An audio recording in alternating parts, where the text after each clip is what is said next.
Hello, everyone, and welcome to session 4. The title is There Really Only One Way? Rethinking Assessments with UDL in mind. And I think by this stage of the practicum, you know that there is certainly more than one way to focus on means of expression.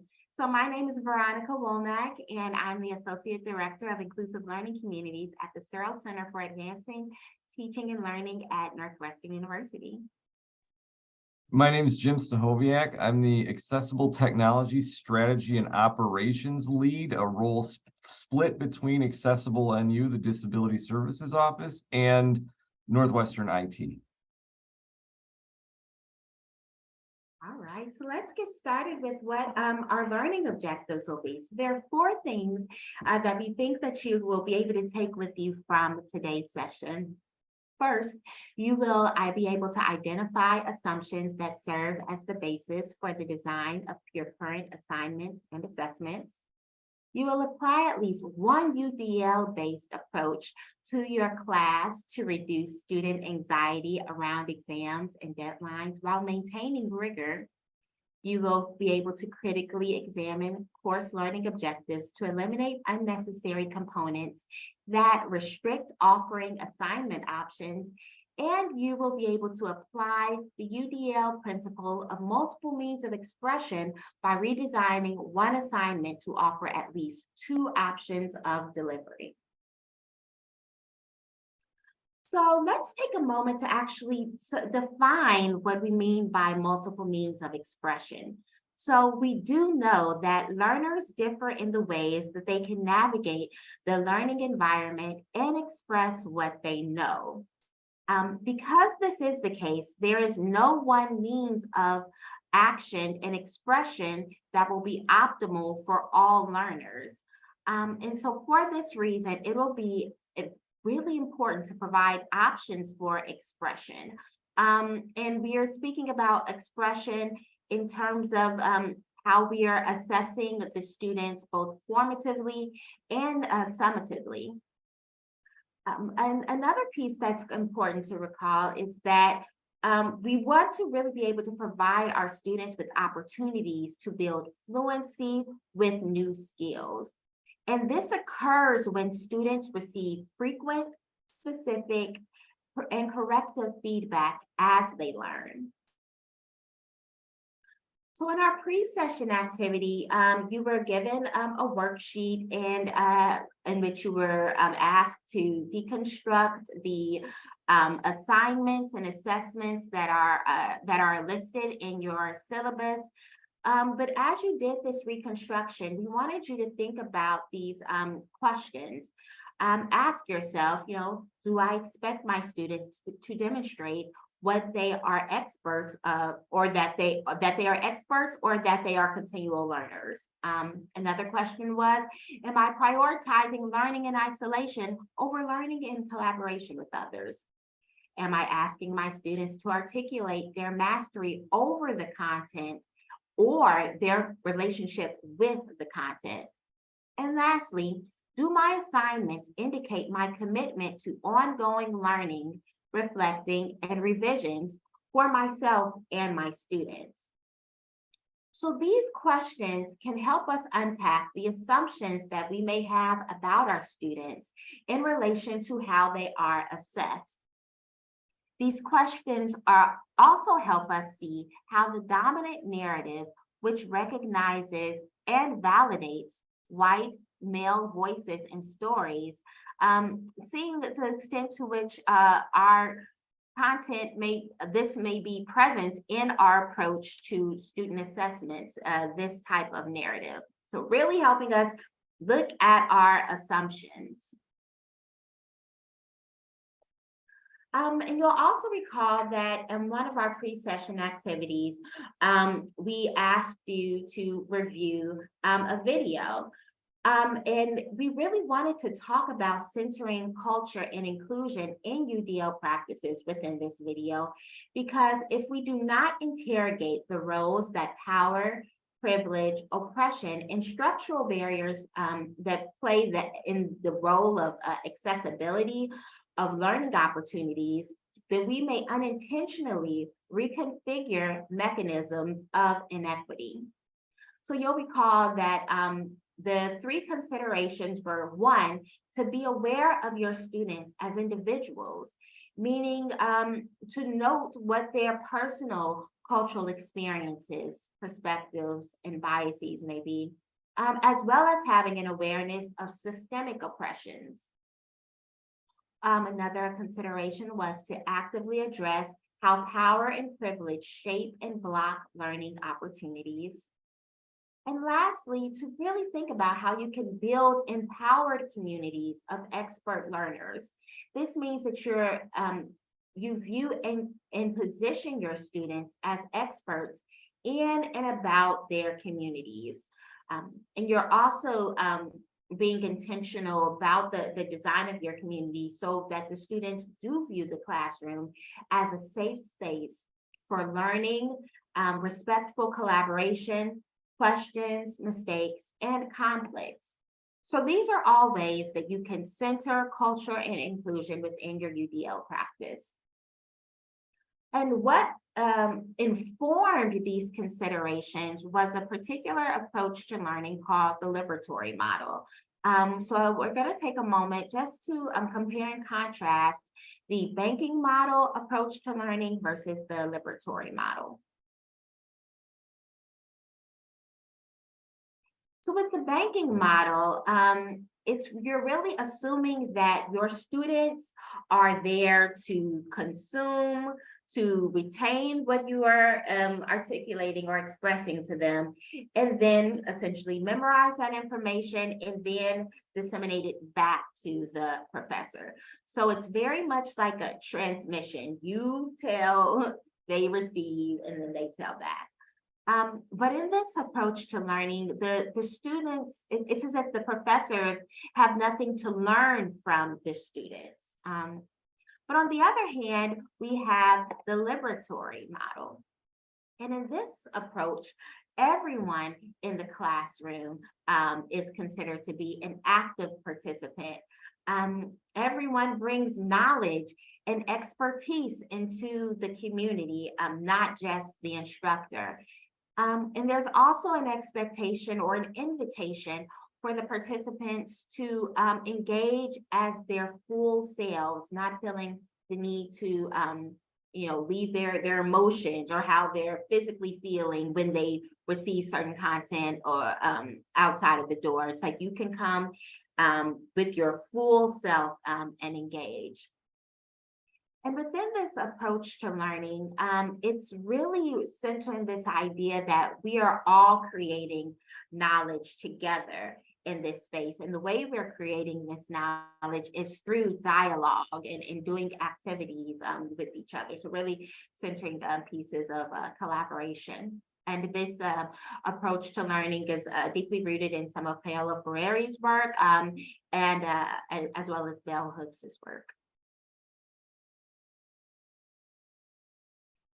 So there are things that we can do to be intentional about connecting multiple means of expression with culturally responsive teaching. And so here, there are just a few examples of how we can be culturally responsive in how we're asking our students to express what they know, what they understand. And these recommendations are from an article that we shared with you by Kieran and Anderson from 2019.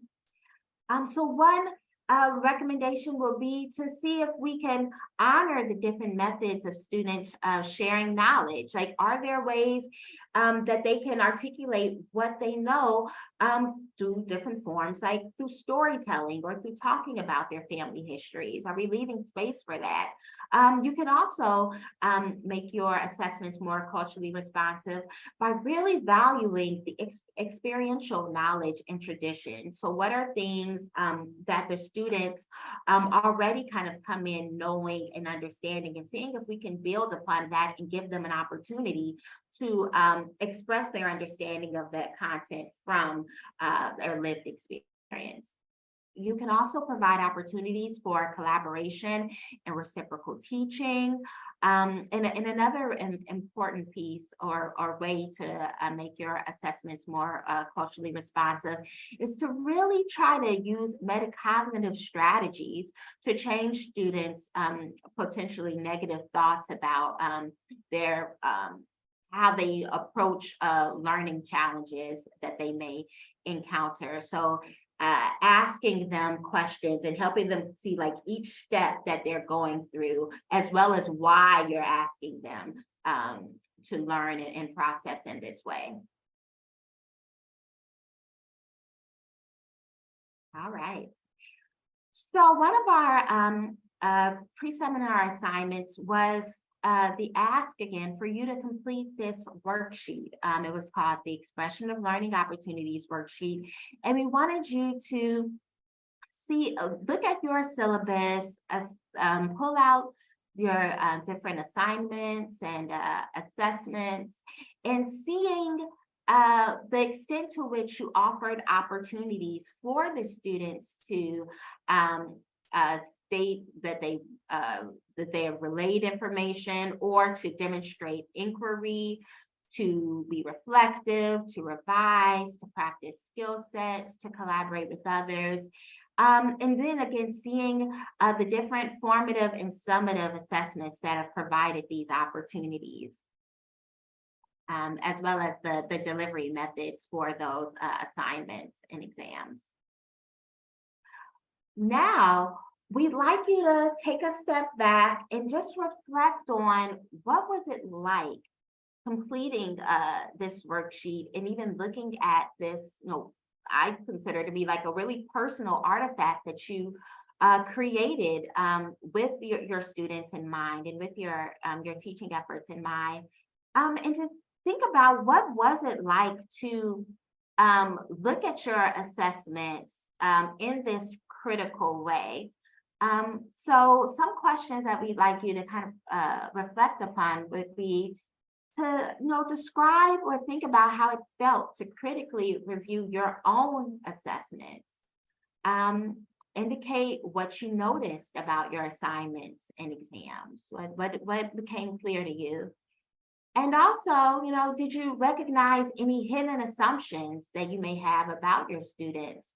Or if there were any other assumptions that were uncovered upon you looking at your formative and summative assessments, but through the lens of the types of opportunities that they afforded, and then of course also the questions that were kind of tapping into what might some of your assumptions be. And even taking time to see, like, where did these assumptions come from?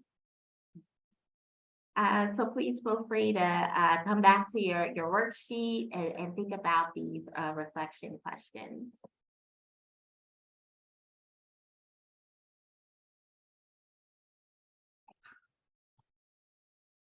All right, now we're going to talk about applying UDL to your assessments. And I thought we'd start with this cartoon that probably everybody has seen. It's a pretty famous cartoon around UDL. There's a gentleman sitting at a desk with a bunch of animals in front of him: a bird, a monkey, a penguin, an elephant, a fish, a seal, and a dog. And he's saying, for a fair selection, everybody has to take the same exam. Please climb that tree, referring to a tree behind them.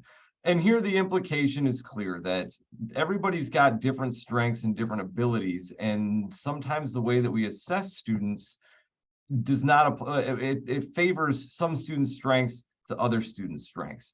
And that's one of the things we're going to talk about here today, is how to make sure that we can provide options for students. One piece that I'd say is missing to this is we don't really know the context of this course, right? If this is, if the class is Tree Climbing 101, then that is probably a fair exam, because that's one of the learning objectives of this course, is to be able to climb that tree.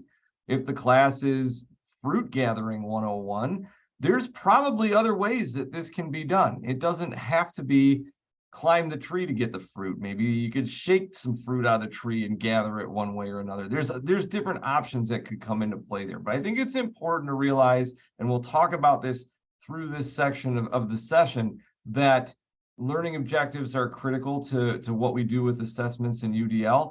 And to being able to provide options in there, and that there's some target skills that are critical. It's the access skills. We'll learn a little bit about what those two things mean, where we can provide some of those options as well.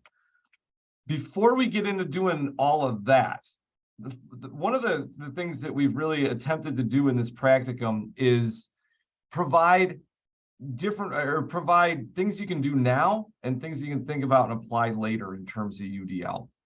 I think the first thing that we want to do here is give you some practical things that you could do right now in your courses and how they could benefit all students. And we'll start by focusing around UDL and exams. I'm going to challenge you a little bit here. I'd like you to ask yourself, why do you give exams? There's not a wrong answer to this, and exams aren't inherently bad. They are a significant stress for students, but they're also a part of the college experience. They have a place in the college setting with or without UDL here. But I think the first thing to think about is, and many of you probably haven't thought about this in a while, but why do you give exams? Why do you use the format that you use? And potentially, is there another way to assess students besides exams? If there is, that could offer some significant stress reduction, anxiety reduction to students, again, because there's a lot of stress around exams, and you can get a better opportunity to understand what students learn if there's potentially something else you could do. If not, there are some flexibility things that you could do to help students out as well. One of those things might be to allow for makeup exams within a reasonable amount of time. To be able to, and I'm not talking a couple of weeks, but if a student has to miss an exam because they're sick, because they need a mental health day, the anxiety kicked in, something along those lines, maybe give them another day or another 2 days and allow them to take it within that time frame. And there's ways to set this up so that the integrity of the exam is not sacrificed either. You could potentially create a backup exam that you could give as a makeup for students. You could use old exams if you're not using those as study guides for students to be able to go over and use for their makeup exams. If you use Canvas, and I'm familiar with Canvas, I don't know if other learning management systems allow this as well, but in Canvas, you can create question banks when you create an exam in there, so that they're pulling maybe different questions. Maybe for each question, there's 3 or 4 options. They're pulling different options for that question for everybody that takes it, so that it varies that exam a little bit. If makeup exams don't work, maybe potentially giving multiple chances to answer a Canvas exam would be helpful. That way, if students didn't do so well, they could run through it again. We worked with a professor that used that question bank thing that I was just talking about, and gave students an opportunity, multiple chances to take an exam, or I think it was a quiz that she was doing through Canvas. And what she found was that a lot of her students took every possible exam on there, every possible quiz on there, did it multiple times because they wanted to see what those other questions were and test themselves on some of those other questions as well that didn't show up in their original quiz. If you're going to offer a take-home exam that focuses more on application, that could be really helpful as well. A lot of instructors offer one drop if there's several exams throughout the quarter to take a little bit of that pressure off in case somebody doesn't do well on one exam.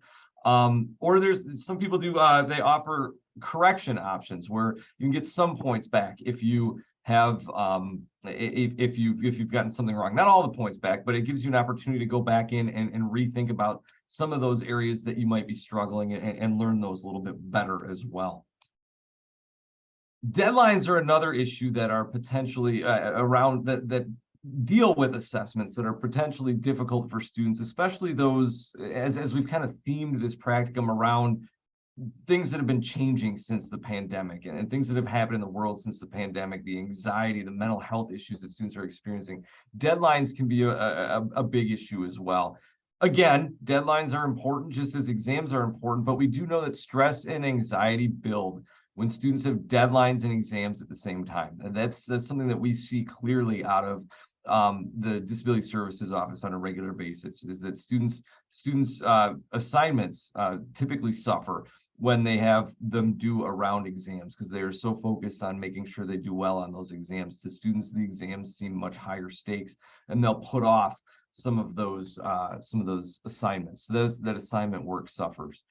Some of the things you could do around this is potentially avoid due dates during midterms, both during your own midterms. If you have an assignment due at that time, that can be really difficult for students to complete, or knowing that generally midterms occur around the same time throughout the school, maybe sliding deadlines just before or just after some of those things, so that there's that takes a little bit of that pressure off for students.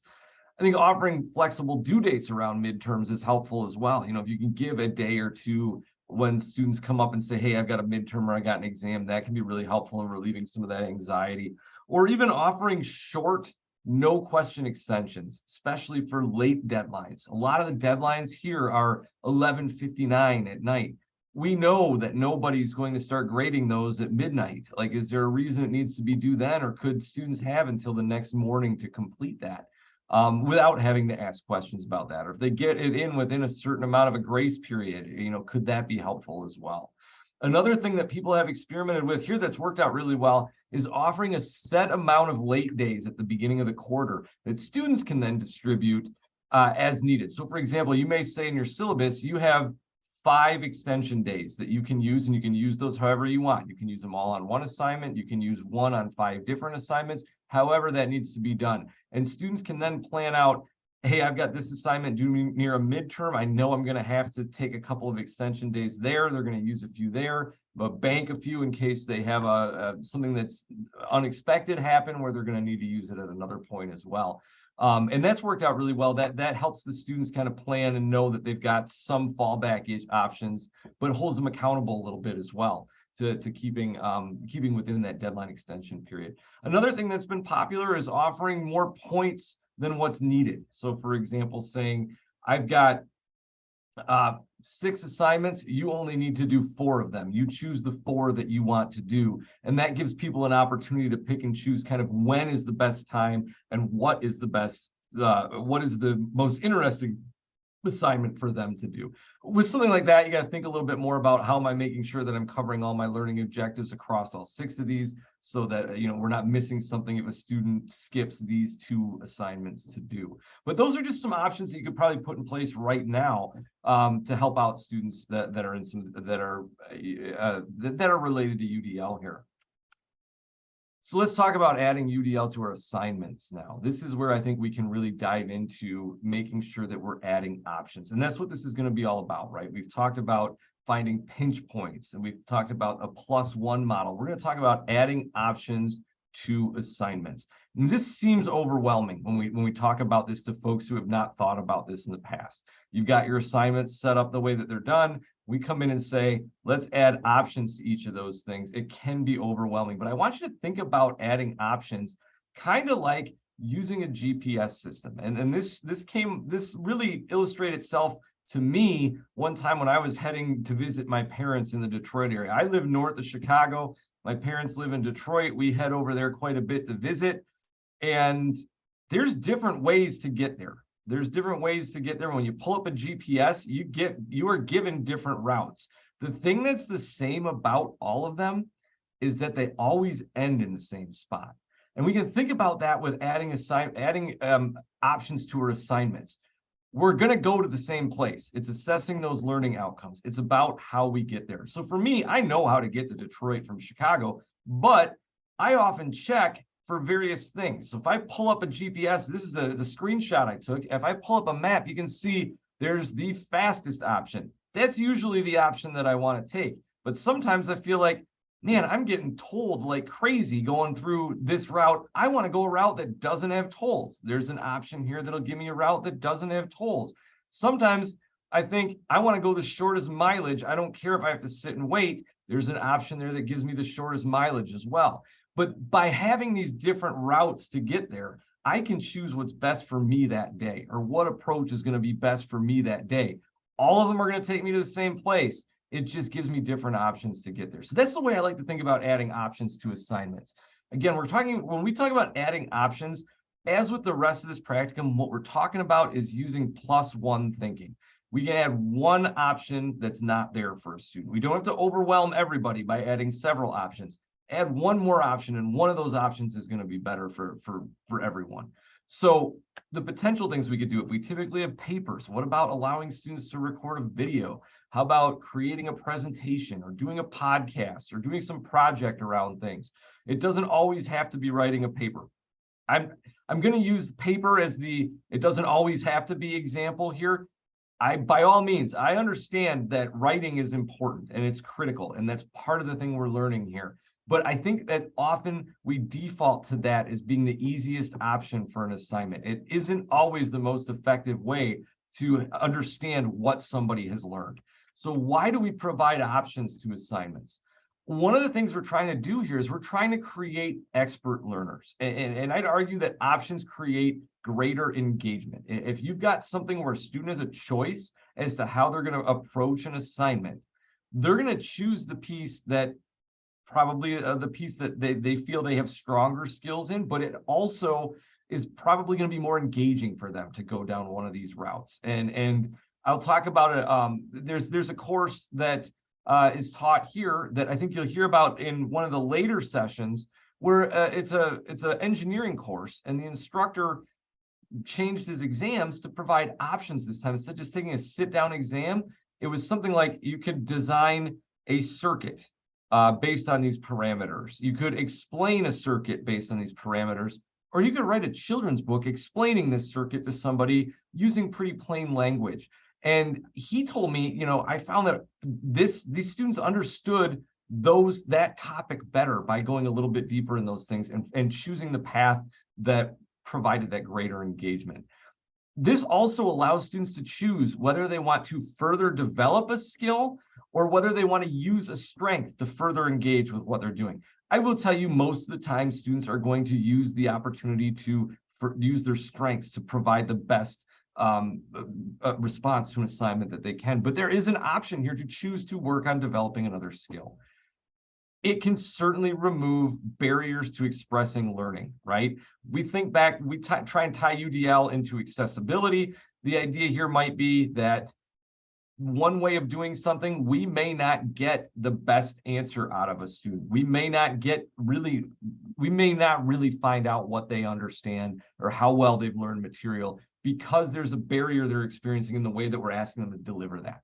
If we can give options in how they deliver that, we're going to have a better opportunity to understand what students learn and have a better opportunity for students to express what they've learned and really share what they've learned, really share how they understand the material.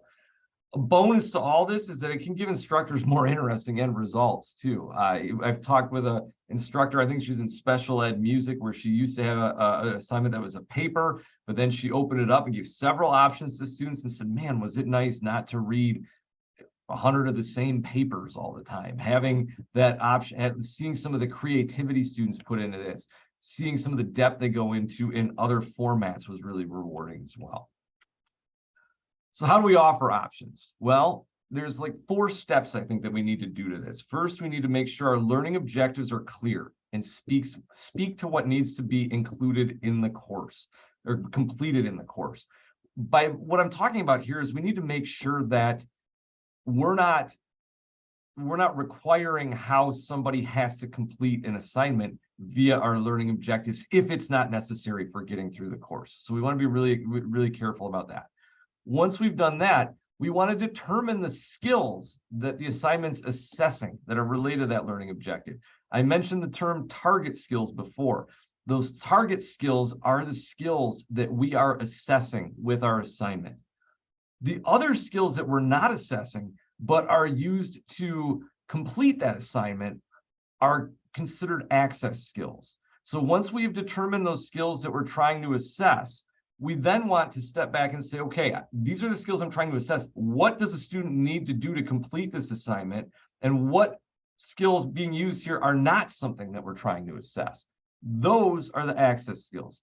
Once we've determined the target skills and the access skills, then we can add one more option that uses different access skills to assess the same target skills and allow for the completion of the learning objectives. So I'm going to go through each one of those steps here for just a minute. With our learning objectives, the first thing you want to do when you look at those is you want to ask yourself this question: do your current course learning objectives influence your assignment delivery method? If you answer yes to that, Like, let's say there's learning objective that says students will write a paper about blah, blah, blah. If you answer yes to that, the next question is why? Is the assignment delivery method critical to your learning objective? In some cases, that may be true. It may be that you're in a writing class and you have to produce this written work. There's definitely other examples of that as well. But if you really break it down and say, no, this is not critical to the learning objective, this can be done in other ways.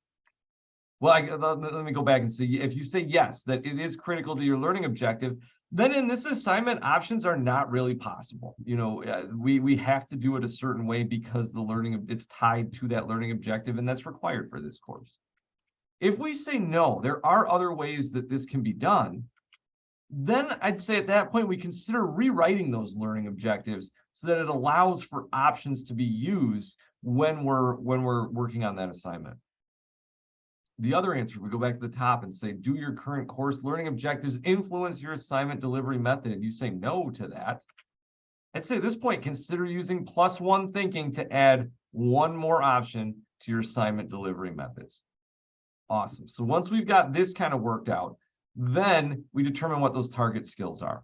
What I'd say is go through your assignment, make a list of the identified skills you're assessing for each assignment that you have.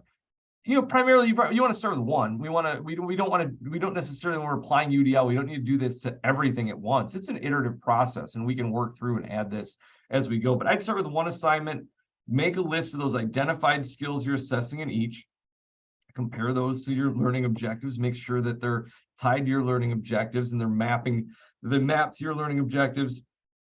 Those are your target skills. So I want to take a look at how we might identify some target skills in an assignment that we've already done or that we've already written out.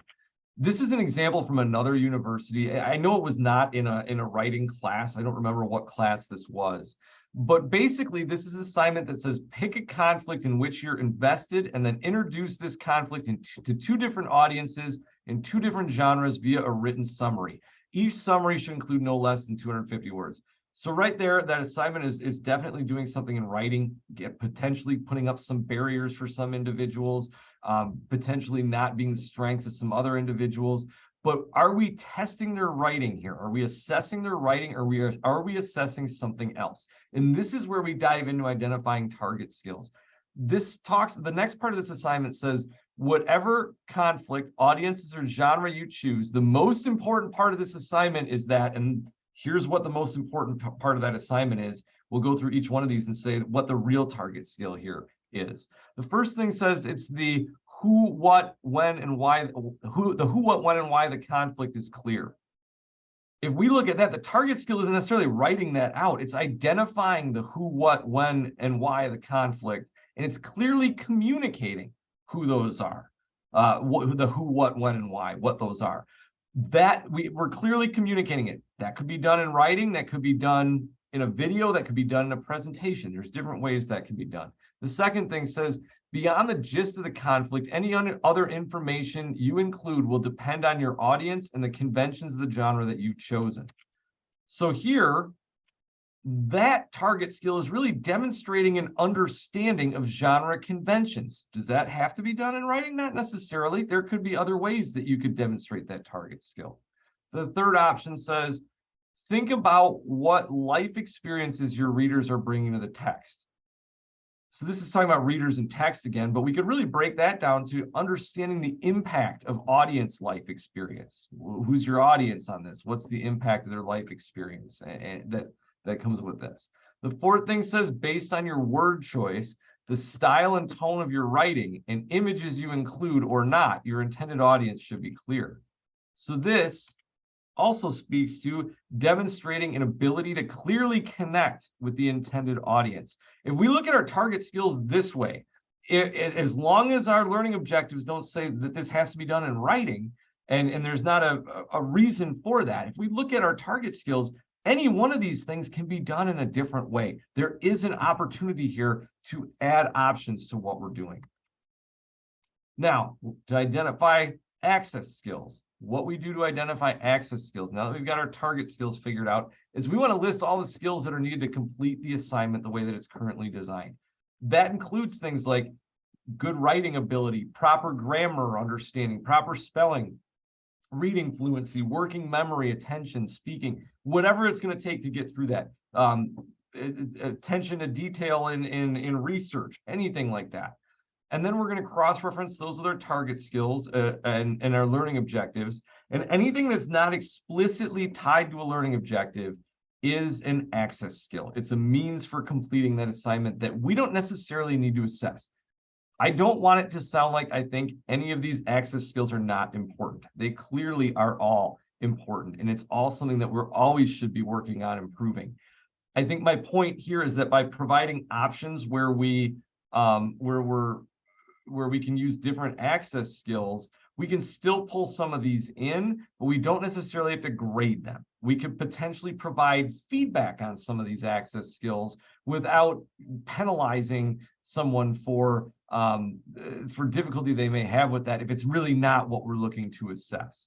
And I'll talk about how we do that in just a second here. So once we've looked at our learning objectives, our target skills, our access skills, that's when we figure out how to add that one more option.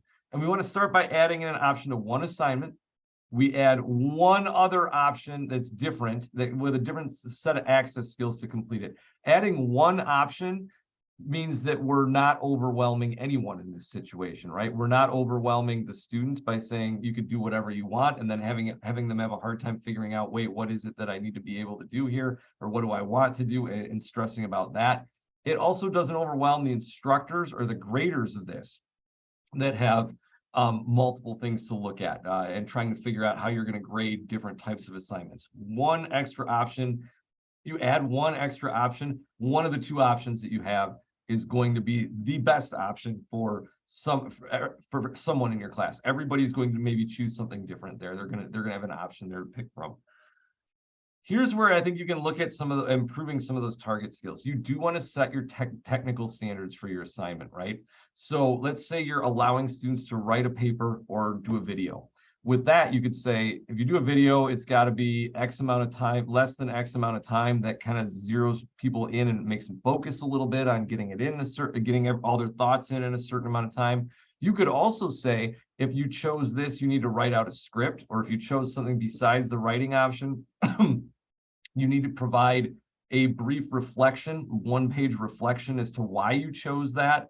That can get people thinking about why they're making their choices. It can also give you a writing sample that you can provide feedback on without actually grading that as part of the assignment as well. So there's ways that we can working on improving some of those access skills. So the question we get a lot with all of this is, great, I like the idea of adding options. I understand why that's necessary. How do we grade things fairly when we have these options? And I think what's critical about this is developing clear rubrics, right? So with our assignments, we're going to want to develop rubrics that are aimed at objectives that can be observed regardless of the method. So we don't want to get into this idea of grading how creative or how fancy looking the video is. We want to grade the content of that thing. That's how we can best compare that to a paper that was written. Or we don't necessarily want to grade like the look of the PowerPoint presentation. We want to grade that content so that that can be similarly looked at as another method that somebody would potentially utilize. It's also helpful to make sure the students know what is and isn't being graded. And there's an example here that was taken from somebody we worked with in a previous practicum who was taking a course. I think it was a business course, and the assignment that they had this rubric that came from it where she looked at it and said, wow, this is a really well-developed rubric that could be used across any method of any delivery method here, and shared it as an example of a potential rubric to use when you're providing options. So the assignment was to develop a 5-year business plan for an existing company in a growth industry, and the goal was to create this plan to promote growth utilizing all of the critical factors discussed in the class. They could do different options, write a paper, give a presentation, provide a graphic representation. And there were several of these objectives for this assignment written there. I just pulled one of them here, but they were all written very similarly to this to show you kind of how we can write this to look at content versus anything else. So the one objective is explain what standards are necessary to ensure a stronger promotion of gender diversity, equity, and inclusion efforts. we're talking about explaining standards. That can be done in any method, right? We could write those down. I could verbally share those with you, but it's important to look at what those are. And then the grading rubric here said either something was not observed, developing, proficient, or excellent. The not observed piece would say the response offers a poor explanation of the standards that are necessary to ensure the stronger promotion of these things. So if there's a poor explanation of that, whether that's in writing, whether that's in audio, whether that's in a video or a presentation, if that's not there, that would be considered not observed. Developing would say that response attempts to explain what standards are necessary. However, at least one aspect is irrelevant or inadequately addressed. Again, we can see that across methods from two different people. You know, if somebody writes a paper about this, somebody does a presentation about this, we can tell if their standards here are developing or not, regardless of how they put that together. Proficient would be that they explain the standards, and excellent would be that the response clearly explains the standards and is detailed and shows substantial critical engagement and understanding. And again, that can be done regardless of how they deliver that assignment. So if we create rubrics like this, where we're getting right, we have a solid set of objectives, those target skills, and we look at what we know we need to see to determine whether it's done well or not, or it's excellent. We can do that. We can grade those papers or those presentations or those videos or those podcasts evenly, no matter what option a student chooses. And that's really what we want to make sure we're looking at there. So the final thing for this session that we have created 4 case studies that you can take a look at. And what I recommend you do is at least take a look at one of these case studies on applying UDL both immediately and in a longer term situation to one of these 4 courses. And the 4 case studies, case study 1 speaks to large humanities or social science classes. There's a case study developed around that. Case study 2 is developed around small humanities or social science classes. And I think when we're talking this is more like lecture versus discussion kind of things. Case study 3 would be a large STEM class, and case study 4 would be developed around a STEM lab class. So you can take a look at one or all of these. And what we'd like you to do is, as you look at them, think through, what would you do in the short term to apply UDL principles to assessments in this course based on what the case study says? Step 2 would be to think about what would be potential longer term UDL solutions that this instructor could implement around their assignments. And 3 would be, how would you address any potential difficulties or hesitancies you might experience in implementing UDL solutions in this class? So you've thought about your hesitancies. Now you know about this idea of multiple means, how we could provide multiple means of expression for students. We think through what we might want to try and do, and how would we address any potential difficulties in what we're doing.